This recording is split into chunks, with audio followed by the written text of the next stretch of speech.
Saudara-saudara yang terkasih dalam nama Tuhan Yesus Kristus, selamat pagi, selamat berakhir pekan. Mari kita beribadah sejenak. Kita menyanyikan Bukuende HKBP dari nomor 238 ayat 1.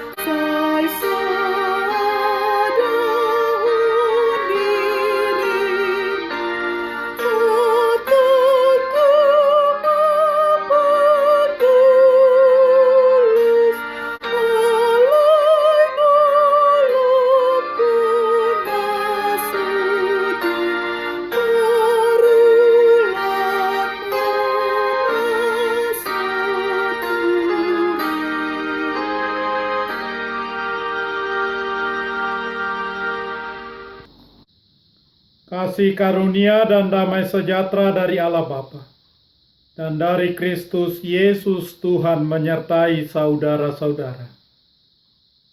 Amin.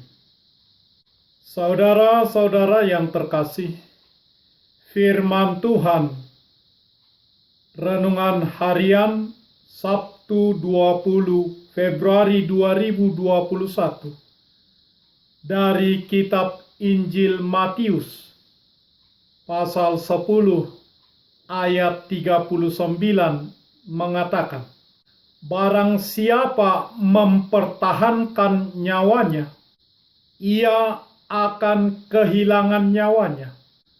Dan barang siapa kehilangan nyawanya karena aku, ia akan memperolehnya. Dalam bahasa Batak Toba mengatakan, ai namar hamaul hon ngoluna, ngoluni ido namago sugut. Alai na sumeahon ngoluna alaniau, ido jupangan ngolu sugut. Demikian firman Tuhan. Saudara-saudara, Yesus berbicara kepada 12 orang murid-muridnya.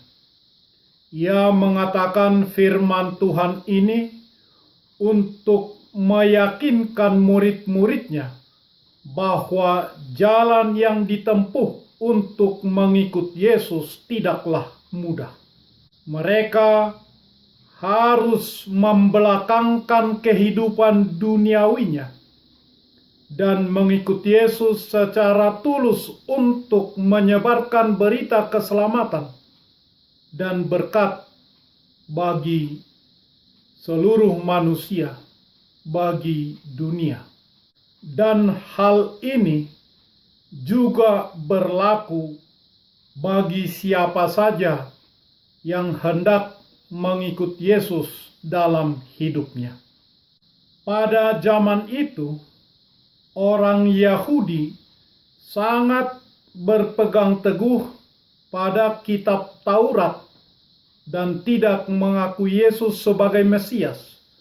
Bahkan karena ketidaksukaan mereka kepada Yesus, mereka menangkapnya, menyiksanya, dan menyalibkannya hingga mati.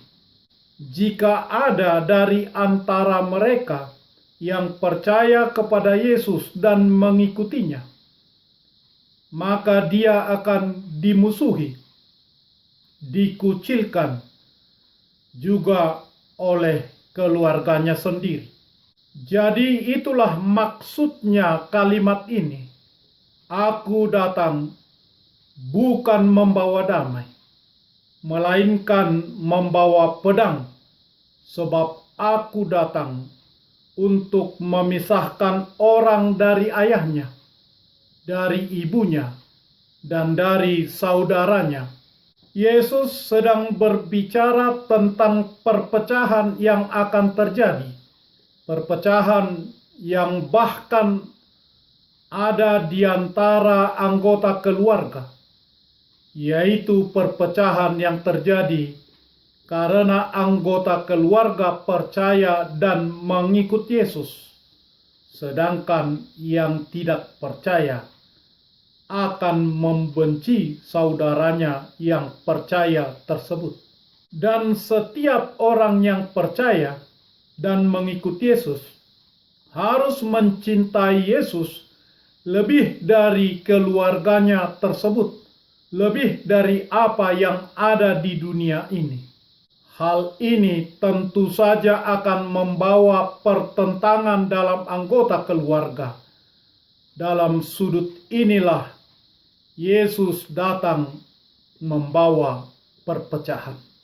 Orang-orang yang mengikut Yesus dimusuhi oleh semua orang Yahudi.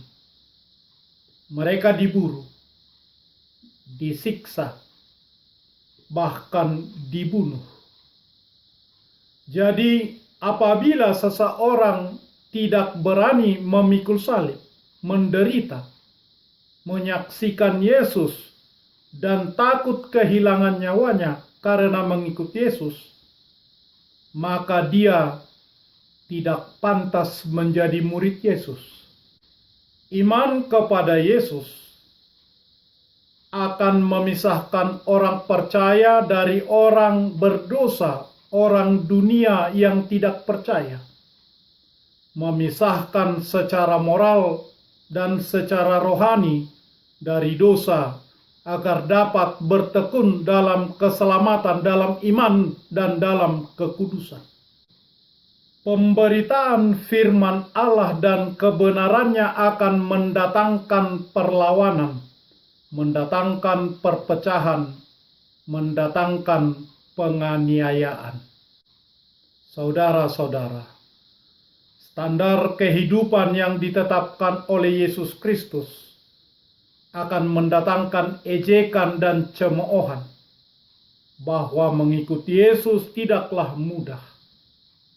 Akan tetapi banyak tantangan, banyak hambatan, bahkan ejekan, siksaan, penderitaan, karena Tuhan menjanjikan kita hidup yang kekal di dalam namanya. Saudara-saudara, panggilan Tuhan kepada kita menaati Injilnya sebagaimana dikatakan oleh Alkitab, sebagaimana dikatakan oleh Injil Kristus, sebagai panduan dan standar otoritas dalam hidup kita. Amin. Marilah kita berdoa. Ya Tuhan Allah Bapa kami yang di surga, Engkau telah menempatkan anak-Mu di bawah hukum Taurat, kehilangan nyawanya, namun memperolehnya, agar dia menyelamatkan semua orang yang diperhamba oleh hukum tersebut. Dan tolonglah kami untuk setia kepadamu dan tinggal di dalam kerajaan-Mu, karena anak-Mu Tuhan Yesus Kristus Tuhan kami. Amin.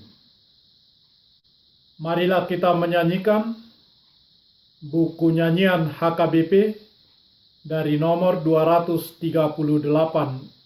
ayat 1. Hai mari ikutlah aku pergi bersabda Yesus, dan sangkal juga dirimu, taatilah firman-Ku.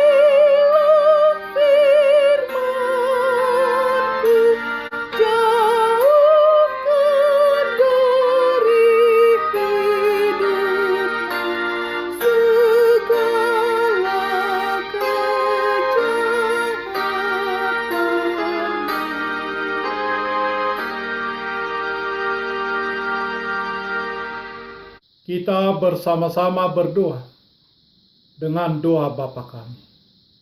Bapa kami yang di surga, dikuduskanlah namamu. Datanglah kerajaanmu. Jadilah kehendakmu di bumi seperti di surga. Berikanlah kami pada hari ini makanan kami yang secukupnya. Dan ampunilah kami akan kesalahan kami, seperti kami juga telah mengampuni orang yang bersalah kepada kami. Dan janganlah membawa kami ke dalam pencobaan, tetapi lepaskanlah kami daripada yang jahat. Karena Engkau punya kerajaan, dan kekuasaan, dan kemuliaan sampai selama-lamanya. Amin. Anugerah Tuhan Yesus Kristus, kasih setia Allah Bapa, dan persekutuan Roh Kudus menyertai saudara-saudara. Amin.